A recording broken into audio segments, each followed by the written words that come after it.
आज जो हम टॉपिक करेंगे वो टॉपिक है comparison of EMF of two cell using a potentiometer. यानी कि आज हमारे पास दो सेल होंगे, हमें उन दोनों सेलों की ईएमएफ को आपस में कंपेयर करना है यूजिंग अ पोटेंशियोमीटर। ओके, तो आइए हम स्टार्ट करते हैं।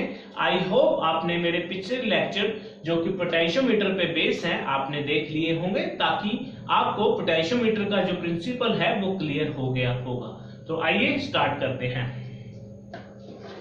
सबसे पहले हम इसका पोटेंशियोमीटर का सर्किट डायग्राम बनाएंगे। ओके, हम ये पोटेंशियोमीटर की सबसे पहले हमने वायर दिखा दी, पोटेंशियोमीटर की हमने वायर दिखा दी, जिसका नाम हमने क्या रख दिया, ए और बी। ओके, ये पोटेंशियोमीटर की वायर है ए बी, जिसकी लेंथ कितनी रहती है, चाहे तो आप 4 मीटर वाला यूज कर लीजिए, 5 मीटर वाला पोटेंशियोमीटर यूज कर लीजिए। तो ये हमने पोटेंशियोमीटर वायर दिखा दी ए बी। ओके, इस वायर को हम कनेक्ट करेंगे एक सेल से, एक बैटरी से हमने इसको कनेक्ट किया, जिसकी ईएमएफ कितनी है, ई। देखिए ए बी यहां पर एक पोटेंशियोमीटर वायर है, जो कि आपको एक पोटेंशियोमीटर वायर दिखानी है। उसके बाद इस टर्मिनल को आप बैटरी के पॉजिटिव टर्मिनल से कनेक्ट करोगे, जिसकी ईएमएफ आपको कितनी दिखानी है, ई। उसके बाद आप एक यहां पर एमीटर दिखा दीजिए, ताकि हमें करंट पता चलता रहे। ओके, उसके बाद आप एक यहां पर रियोस्टेट दिखाओगे ऐसे। ओके, उसके बाद आप यहां पर एक की दिखा दोगे, जिसका नाम आप के रख दीजिएगा। उसके बाद आप इसको यहां से कनेक्ट करके दिखा दीजिए। ओके, बैटरी जिसकी ईएमएफ कितनी है, ई, एमीटर, हमें यहां से करंट पता चलता रहेगा कि करंट कितना है। हमने एक रियोस्टेट लगाया है, जो कि करंट को कम या ज्यादा के लिए यूज करते हैं, और यहां पर हमने की लगाई। ओके, अब हम यहां पर एक क्या लगाएंगे, एक हम यहां पर एक स्केल दिखाएंगे। आपको यहां पर एक स्केल बनाना होगा, ये आपने स्केल बना दिया, कितने का, 100 सेंटीमीटर का, यानी कि 1 मीटर का। आपने यहां 1 मीटर का आपने क्या दिखा दिया, स्केल। ओके, ये आपकी पोटेंशियोमीटर वायर है। ओके, ये हमारा ऑक्सिलरी सर्किट बन गया इसका पोटेंशियोमीटर का। अब हमें जिन सेल की ईएमएफ को कंपेयर करना है, अब हम वो सेल इस सर्किट के साथ जोड़ेंगे। मान लीजिए हमारे पास दो सेल हैं, एक सेल ये रहा, ओके, और एक सेल ये रहा। मान लीजिए इसकी ईएमएफ कितनी है, E1, इसकी ईएमएफ कितनी है, E2। ओके, अब हमें इस सेल को इस सर्किट के साथ जोड़ना है। तो आपको याद रखना होगा कि कैसे जोड़ते हैं इस सर्किट को इसके साथ। इन सेल के पॉजिटिव को पॉजिटिव के साथ जोड़ना है, यानी कि इसका पॉजिटिव इसके पॉजिटिव के साथ। देखिए इसका पॉजिटिव यहां पर आ रहा है, ये इसका पॉजिटिव है यहां पर। ओके, तो इस पॉजिटिव को हम इसके साथ जोड़ देंगे, ऐसे ही इसके पॉजिटिव को हम इसके साथ जोड़ देंगे। तो हमारे पास दो सेल हैं, cell number 1 and cell number 2, जिसकी हमें ईएमएफ को कंपेयर करना है। इन दोनों सेलों की हमें ईएमएफ को कंपेयर करना है आपस में। तो इसको सर्किट में कैसे जोड़ना है, पॉजिटिव को पॉजिटिव के साथ, देखिए पॉजिटिव को पॉजिटिव के साथ। ओके, अब देखिए आगे क्या करना है।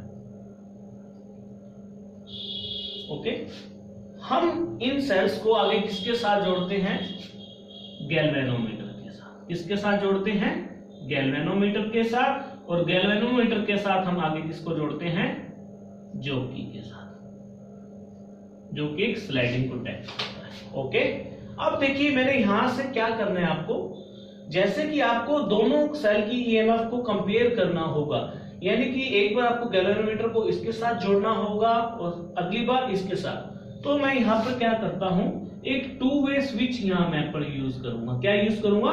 टू वे स्विच, यानी कि कभी मैं इसको इसके साथ कनेक्ट करूंगा, फिर मैं इसको इसके साथ। मैं यहां लिख देता हूं नंबर 1, नंबर 2 और नंबर 3। ओके, यानी कि कभी मैं इनको कनेक्ट करूंगा, फिर मैं इसको कनेक्ट करूंगा। तो ये हमारा सर्किट बन गया। इस सर्किट की हेल्प से इन दोनों सेल की ईएमएफ को हमें कंपेयर करना है using a potentiometer. Okay, let's be start. Okay, सबसे पहले हम क्या करेंगे? क्लोज की के इसको हमने क्लोज कर दिया। जैसे ही क्लोज करेंगे, इसके अंदर क्या होगा? करंट फ्लो होना क्या हो जाएगा? स्टार्ट हो जाएगा ऑक्सिलरी सर्किट के अंदर। ओके, सबसे पहले हम इस सेल की ईएमएफ को निकालेंगे कि इस सेल की ईएमएफ कितनी है। तो हमें क्या करना पड़ेगा? कनेक्ट 1 2 3। हमने क्या कर दिया? कनेक्ट 1 को हमने किसके साथ कनेक्ट कर दिया?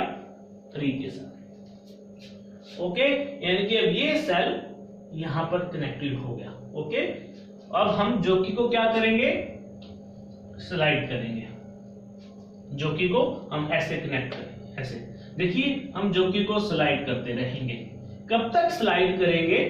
जब तक गैल्वेनोमीटर की जो सुई है वो डिफ्लेक्शन देना बंद ना कर दे, यानी कि उसकी सुई हिलना बंद ना कर दे जब तक नल डिफ्लेक्शन ना आ जाए। जैसे हम देखते हैं, मान लीजिए यहां पर हमने जैसे ही कॉन्टैक्ट टच किया, गैल्वेनोमीटर की सुई डिफ्लेक्शन देना बंद कर दी। डिफ्लेक्शन देना क्या कर दी? बंद कर दी। तो हम क्या करेंगे? इस लेंथ को हम मेजर कर लेंगे। मान लीजिए इस लेंथ को हम मेजर कर लेंगे with the help of this scale. मान लीजिए ये लेंथ कितनी आई? L1। कितनी आई ये लेंथ? L1। तो हम यहाँ राइट कर देते हैं। जैसे हमने 1 को 3 के साथ कनेक्ट किया, हमने जोकी को स्लाइड किया, गैल्वेनोमीटर की डिफ्लेक्शन जो सुई है वो देना बंद कर दी। उस दौरान जो लेंथ थी वो कितनी आई? L1। लेंथ कितनी आई? L1। ओके, अब देखिए यहां गैल्वेनोमीटर की सुई डिफ्लेक्शन देना बंद क्यों कर गई? जैसे कि हमने पिछले वीडियो लेक्चर में पढ़ा था, ऐसा क्यों हुआ? क्योंकि जो इस सेल का पोटेंशियल है और इस सेल का पोटेंशियल है वो आपस में क्या हो गया है? इक्वल हो गया है। आपस में क्या हो गया है? इक्वल होने की वजह से इस पार्ट में कोई भी करंट फ्लो नहीं हो रहा, जिसकी वजह से यहां पर गैल्वेनोमीटर डिफ्लेक्शन नहीं दे रहा। आप एक बार इसको फिर से समझ सकते हैं। मान लीजिए मेरे पास 2 सेल हैं, जैसे कि हमने पिछले वीडियो लेक्चर में भी स्टडी किया था। ये करंट की डायरेक्शन इसमें कैसे रहेगी? ऐसे। इसमें करंट की डायरेक्शन कैसे रहेगी? ऐसे। मैं चाहता हूं कि ये गैल्वेनोमीटर की सुई हिलना बंद कर दे, ना हिले। ऐसा कब होगा? जब इन दोनों की ताकत क्या रहेगी? सेम। यानी कि इन दोनों का पोटेंशियल डिफरेंस क्या रहेगा? सेम। अगर दोनों का पोटेंशियल डिफरेंस सेम रहेगा तो जो इधर से करंट आ रहा है और जो इधर से करंट जा रहा है वो दोनों क्या रहेंगे? सेम। लेकिन उनकी डायरेक्शन क्या है? अपोजिट, जिसकी वजह से करंट यहाँ पर कितना फ्लो होगा? 0। तो गैल्वेनोमीटर की सुई हिलना बंद कब करती है, यानी कि करंट उसमें 0 कब आता है?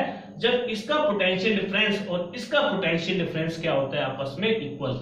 इसी सेम सेंस में इस सेल का पोटेंशियल डिफरेंस और इसका पोटेंशियल डिफरेंस कितनी लेंथ के क्रॉस? इस लेंथ के क्रॉस इक्वल आ गया, जिसके कारण गैल्वेनोमीटर की सुई हिलना क्या होगी? बंद होगी। ओके, और हम पोटेंशियल डिफरेंस कैसे निकालते थे? जैसे कि आपने पिछले वीडियो लेक्चर में देखा, पोटेंशियल डिफरेंस हम कैसे निकालते हैं? V = K into L1। What is K? Potential gradient. Okay, अब मुझे आप ये बताइए कि इसका जो पोटेंशियल डिफरेंस है और इसका पोटेंशियल डिफरेंस है, दोनों इक्वल आ चुके हैं अक्रॉस दिस लेंथ। ओके, तो हमारा पोटेंशियल डिफरेंस कितना होना चाहिए? KL1। देखिए हमने एक फॉर्मूला पढ़ते हैं, क्या? V is equal to E minus IR। हम क्या देख रहे हैं, यहां पर करंट फ्लो नहीं हो रहा है, यानी कि I कितना हो गया, 0। अगर I 0 होगा, ये चीज 0 हो जाएगी, तो वो V किसके इक्वल आ जाएगा, E। यानी कि अब हम इस V को क्या लिख पाएंगे, E। कौन सा E, कौन सा सेल लगाया हमने, E1। तो E1 यहां पर कितना आ जाएगा, KL1। Right it equation number first.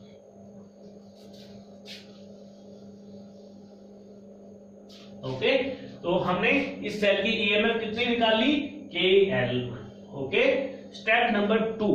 अब हम क्या करेंगे, इसको यहां से हटा देंगे और कनेक्ट कर देंगे इसके साथ। हमने क्या किया, कनेक्ट, सेकंड को हमने किसके साथ कनेक्ट किया, थर्ड के साथ, इनको।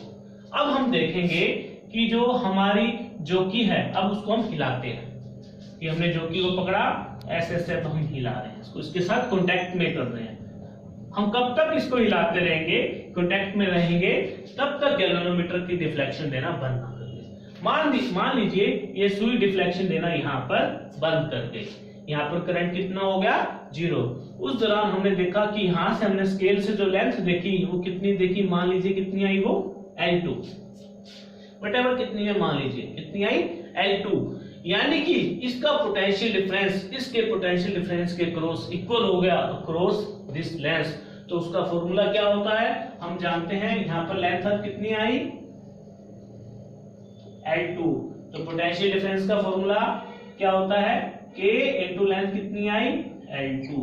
अब यहां पर हम क्या लिखेंगे, E लिखेंगे, EMF लिखेंगे, कौन से सेल की, क्योंकि हम इससे मेजर कर रहे हैं, इसकी इक्वल हुई है, तो क्या लिखेंगे, E2। तो E1 is equal to KL1, E2 is equal to KL2। ये हमारा आ गया। तो हम क्या करते हैं, डिवाइड करते हैं फर्स्ट अपॉन में सेकंड, तो हमें क्या मिलेगा, E1 by E2 is equal to KL1 by में KL2। K से K कैंसल, तो E1 by E2 is equal to L1 by में L2। तो हमने ये दो सेल की ईएमएफ को कंपेयर कर लिया। So this is all about this topic, comparison of EMF using a potentiometer. Okay, आप देख लीजिए।